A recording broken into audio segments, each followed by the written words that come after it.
Ayan mga kabisaya, kakauwi lang galing sa school ni Inday Kabisaya. At diretso agad siya sa alaga niyang si Imo. Aw. Oo, wag nang ganyan kasi lalong iilap yan. Madali lang yan.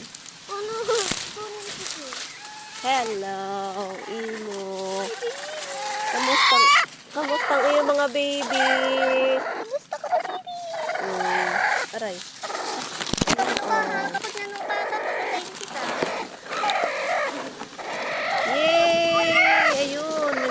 Mama, itawakan mo tong cellphone na bakan mo. Yan.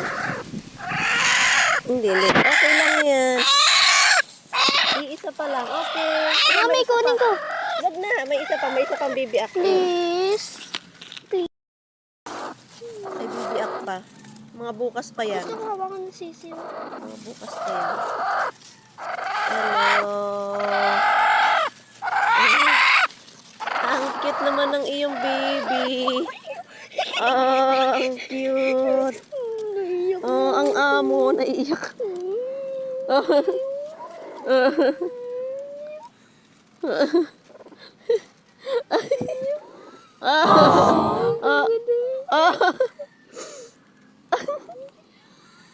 Ang cute.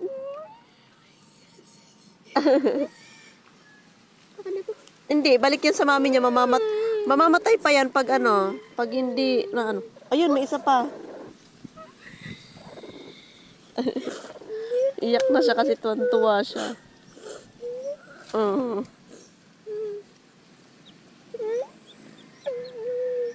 Malatag ko.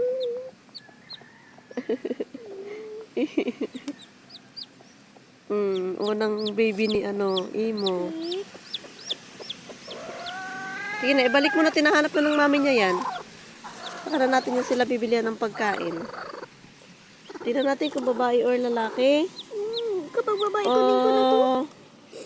It's a boy. Malaki ako na. Boy siya. Kukuha natin na. Balik na natin siya sa kanyang mami. Okay. Babalik na natin siya sa mami niya.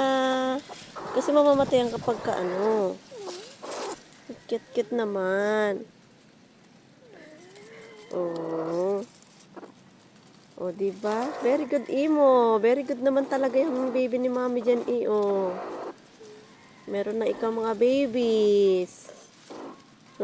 Meron ng pabiak pa, meron pang iba. Yung nakita pa akong nakalabas na yung kanilang mga tuka. Tingin